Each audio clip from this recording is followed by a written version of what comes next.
Chapter 334. One Step 3. Sejak merebaknya aktivitas iblis 10 tahun lalu, posisi Biro Anti-Iblis Republik naik ke puncak. Misinya adalah untuk memurnikan iblis, dan para anggotanya bangga dalam menaklukkan iblis dan monster iblis. Hari ini, seorang tamu yang agak merepotkan mengunjungi mereka. Airun, ksatria dan komandan terkenal Arunheim, ingin bertemu dengan wakil direktur Biro Anti-Iblis Shrine, dan Shrine setuju setelah banyak berpikir. Satu langkah salah dan masalahnya mungkin menjadi masalah internasional. Airun berkata ketika dia berjalan melalui lorong biro dengan Shrine. Isu, maksud kamu apa? Shrine memiringkan kepalanya, pura-pura tidak sadar. Alis Airun naik tajam. Petik 2. Aku berbicara tentang penembak jitu peringkat F, Kim Ha-jin. Kim Ha-jin. Iya nih. Shrine mengerjapkan matanya seolah dia memeras kepalanya untuk mengingat nama itu. Kim Ha-jin. Siapa itu lagi? Petik 2.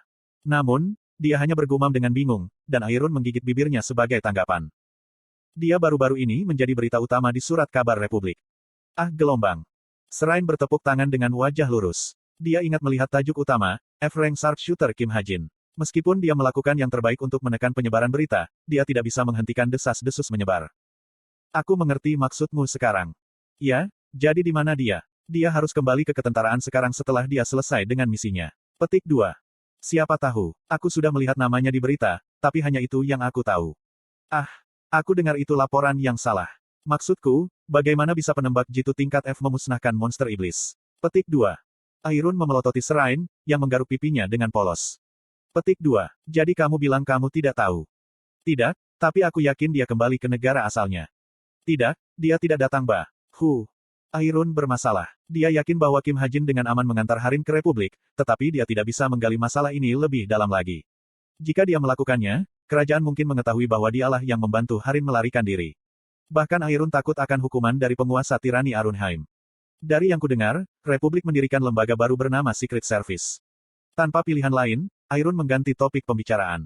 Dia curiga bahwa Kim Ha-jin juga ada hubungannya dengan Secret Service, tetapi tidak ada yang bisa dia lakukan untuk mengkonfirmasi kecurigaannya. Aku tidak akan mengatakan itu adalah lembaga baru. Kami hanya mengembalikan agen lama untuk konferensi perdamaian transnasional. Petik 2. Subjek pasti membuat Shrine gugup ketika suaranya sedikit bergetar. Begitu, nama sutradara itu Heiji, kan? Ya, kami cukup beruntung untuk mengambil bakat yang luar biasa. Kami mempromosikannya ke posisi direktur untuk mengikatnya dengan ketat. Petik 2. Diangkat, katamu. Airun berhenti. Shrine juga berhenti dan mengalihkan pandangannya ke Airun. Apakah kamu yakin dia tidak berjalan dalam dirinya sendiri? Airun tidak ingin mengambil Kim Ha-jin kembali. Dia hanya ingin bertemu dengannya dan memastikan dia tidak akan memberitahu siapapun tentang misi pengawalnya. Bagaimanapun, posisi Airun dipertaruhkan. Petik 2. Shrine tidak menjawab. Sebaliknya, seringai merendahkan keluar dari mulutnya. Dia merasa lucu bahwa Airun, yang dikenal sebagai teladan para ksatria, hidup dalam ketakutan akan hidupnya di negaranya sendiri. Yah, mungkin dia melakukannya. Invasi musuh. Invasi iblis. Tepat ketika Shrine akan menjawab, sebuah peringatan terdengar dari pembicara di atas kepala mereka. Shrine dan Airun keduanya berhenti dan saling memandang. 25 iblis muncul di sistem pembuangan limbah timur laut ibu kota. 25 iblis. Saat mereka mendengar nomor ini, mereka menahan dorongan mereka dan berlari keluar dari Biro Anti-Iblis. Anggota lain dari Biro Anti-Iblis mengikuti mereka. Dengan kekuatan sihir dimasukkan ke dalam gerakan mereka, kelompok itu bergerak seperti elang terbang dan tiba di tujuan mereka hanya dalam 5 menit. Tetapi ketika kelompok beranggotakan 133 orang itu memasuki sistem pembuangan limbah, yang menyambut mereka adalah pemandangan yang sama sekali berbeda dari yang diperkirakan. Petik 2. Akhirnya kamu ada di sini. Petik 2. 25 iblis diikat dengan tali, dan beberapa anggota dinas rahasia duduk di punggung mereka. Agak terlambat, tapi kurasa tidak apa-apa. Shrine segera mengenali Kim Ha-jin, Kim Horak, Yi Yong-han, dan Rahel. Anggota Biro Anti-Iblis berdiri dengan ekspresi bingung ketika Kim Ha-jin tersenyum santai dan memberi mereka iblis. Bawa mereka. Mendengar Kim Ha-jin, seorang wanita terkejut tanpa kata-kata. Dia mengenali wajah pria itu, tetapi dia tidak bisa mempercayai matanya. Lagi pula, siapa yang akan percaya bahwa penembak jitu peringkat F dapat mengalahkan 25 iblis? Kalau begitu, kita akan mengambil cuti kita. Airun tidak tahu harus berkata apa. Sepertinya Kim Ha-jin tidak memperhatikannya, ketika dia meninggalkan sistem pembuangan dengan senyum santai.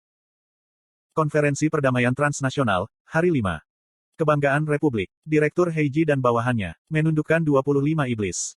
Dinas rahasia menerima perlakuan khusus untuk pencapaian terakhir mereka. Semua personel yang berafiliasi dengan grup tersebut menerima pujian dari Presiden dan dijamin mendapat imbalan yang besar. Secara alami, nama agensi menjadi pembicaraan di kota. Fakta bahwa mereka menaklukkan iblis, 25, itu terlalu menakjubkan. Iblis terkenal dengan kekuatan individu mereka yang luar biasa, dan kekuatan persatuan semua iblis dikatakan cukup kuat untuk menjatuhkan bangsa manapun dalam beberapa hari.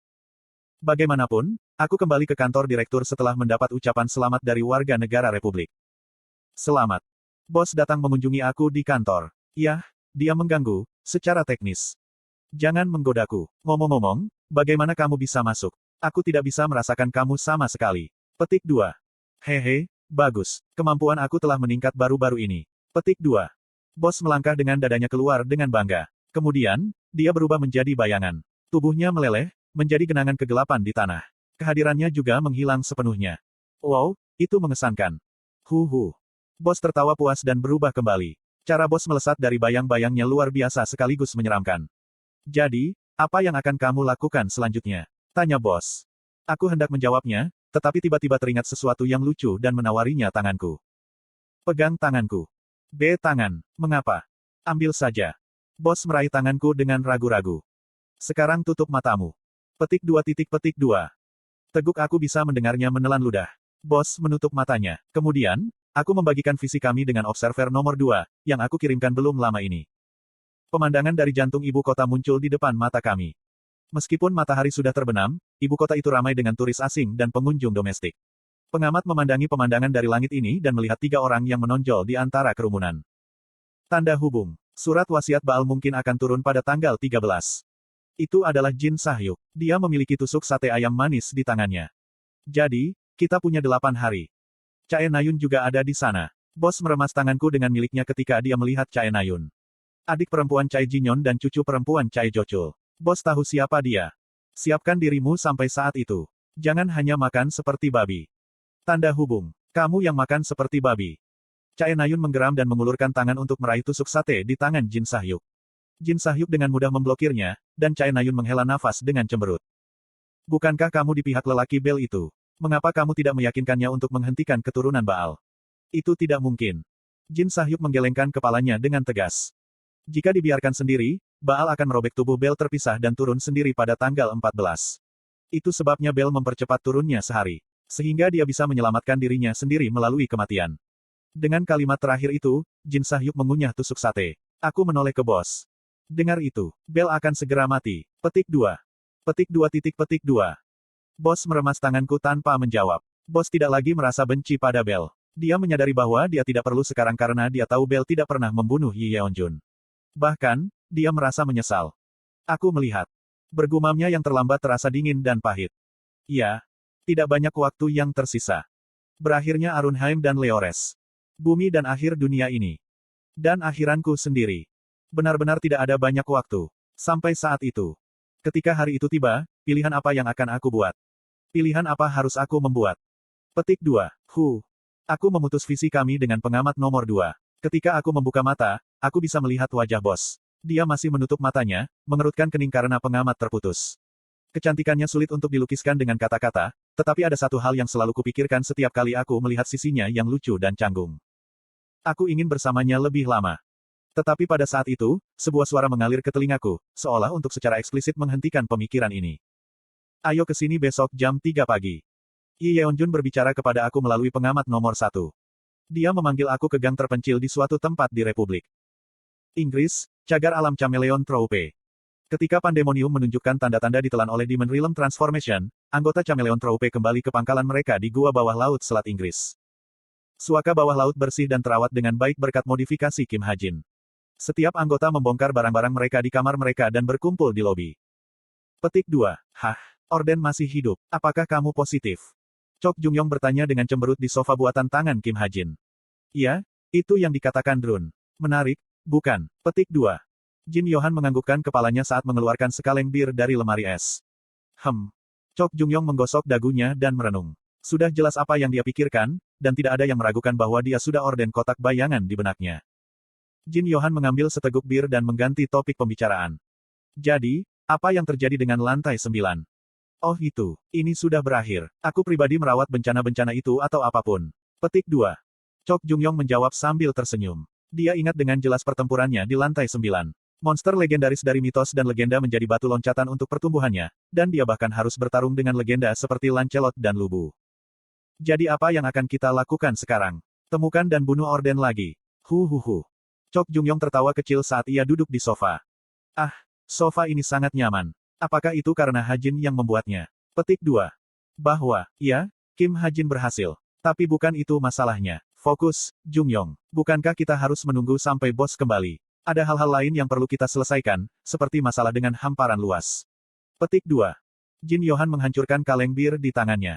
Minggu lalu, hamparan luas telah datang untuk mengunjungi mereka, ingin bertemu Yi Yuri, gadis dengan otoritas penyembuhan. Oh ya, bukankah Drun pacaran dengan gadis itu sekarang? Ya, mereka bersama, bahkan sekarang.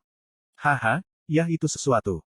Chok Jungyong tertawa seperti orang tua dan merentangkan tangannya. Berbaring dengan tenang di sofa, dia tiba-tiba teringat semua iblis yang baru saja muncul. Makhluk transendental yang konon turun ke bumi menggunakan tubuh inkarnasi. Chok Jungyong menatap langit-langit dan bergumam pelan. Oi, iblis-iblis ini. Bukankah menurutmu kita bisa merawat mereka? Petik 2. Kenapa, kamu mau melawan mereka?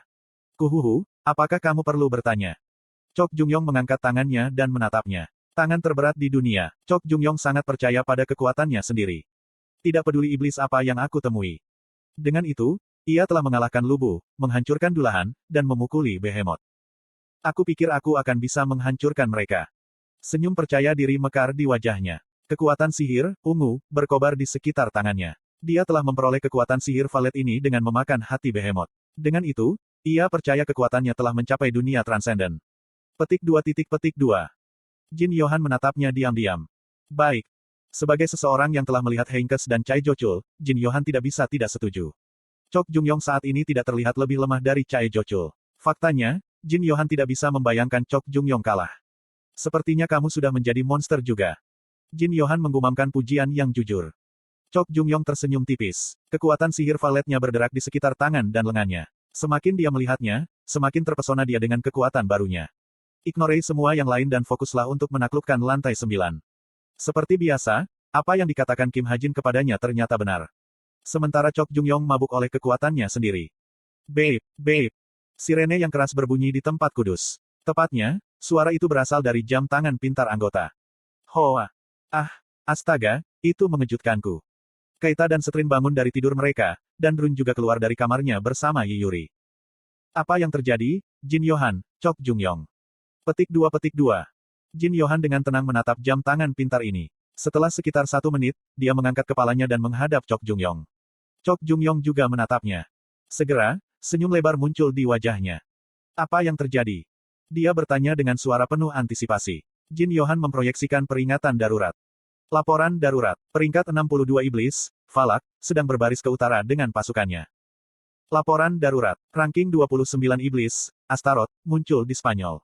Laporan darurat. Pangkat 14 iblis, Leraje, mengumumkan pembuatan kastil iblis. Lokasinya adalah bekas markas besar perusahaan permainan, Leol. Laporan darurat. Peringkat 3 iblis, Fasago,